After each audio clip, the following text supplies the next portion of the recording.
পুরা নমস্কার।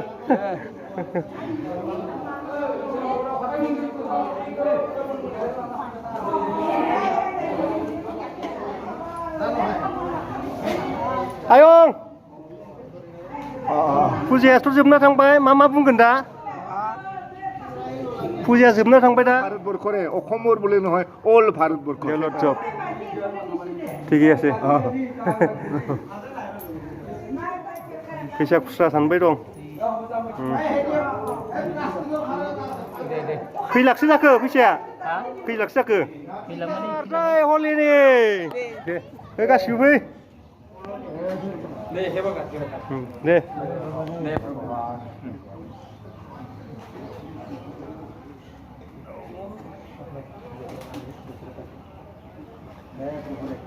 নাম্বার কত দিন বাকি দিয়া তো বললি না পাবো তো আপনি বেনা বাবা এখানে কে আজি আপনি সন্তুষ্ট করলো পুরা ইকম নে আं खुलुमनि কিন্তু ক্যামেরা উনো ক্যামেরা দেখা দে বাবা এই আপু এই বাবা ওই দিদি বলে এই বাবা Terus beta aku malu ni ni tak. Di mana nak ni? Kalau masa di mana ni? Hebat lu. Ni kelan ni. Oh, di kelan ni. Ada bola duita hal apa sok kena hal tadi. Oh, mari hosto hono lagi. Hai, baba. Bola kota. Ada pulsa ya. Bola tu kena kau bola di.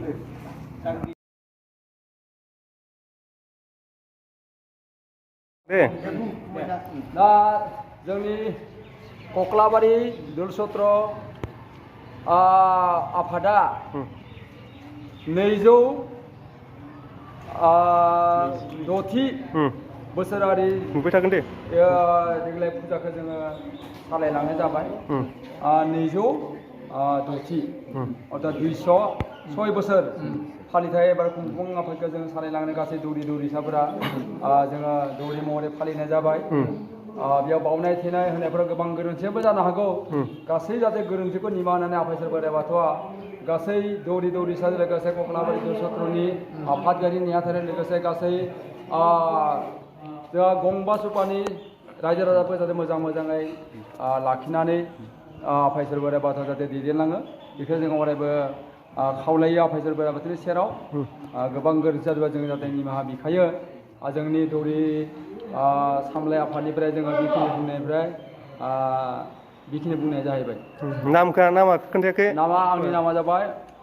दौरि सामलाय आफादनि आफादगिरि मुस्रि मुतिन मोसाहारि गामि फुख्रिपारा लावसोम कक्लाबारि बेनिफ्राय जोंनि बे माबाया जाबाय जोंनि केशबनगर कक्लाबारि जायगा केशबनगर नोंबो एसे नाम खोन्थाग्रो गावबा गावनि सिनायथिखौ आंनि मुङा बैकुन्थ बसुमतारी आं इयावनो दा गाहाय दौरि हिसाबै खामानि मावबाय दं दासान्दि जेबो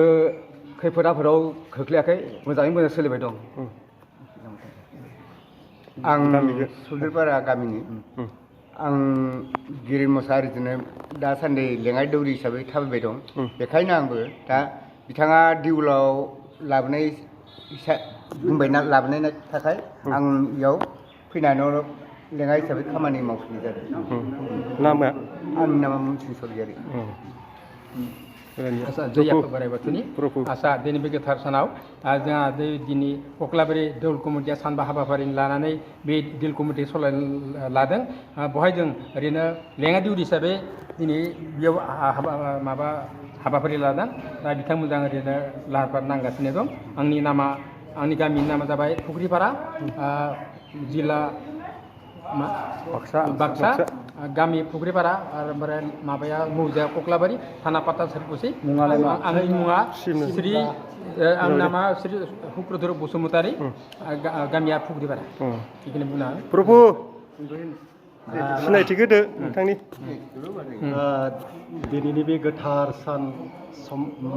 समबार ना समबार गोजोन सानखौ लानानै कक्लाबारि फुख्रिपारा केशबनगर देवल सत्रनि हांख्रायनाय लेखा दौरि महरै फैनानै नै दिनै बे दौरि महरै जोङो खामानिखौ मावदों मावनायाव थिलियाव माबाफोर जोंहा गोबां गोरोन्थि जालांनो हागौ नाथाय गामिया आंनिया जादों कख्लाबारि आरो मुङा जाबाय आंनिया प्रदीप सरगियारि दा दिनैनि बे फोरबोखौ लानानै जोङो सानबानि हाबाफारि लानानै खुंफुंनो लादों बेयाव मावनायाव दांनायाव बा खुंनायाव माबाफोर दायदस गोरोन्थि जालांनो हागौ बेफोरखौबो रायजो राजाया जाहाथे बा आफा इसोर बोराइ बाथौआ अनसायनानै जोंखौ मोजाङै मोजां मावफुंलांनो हेफाजाब होफैयो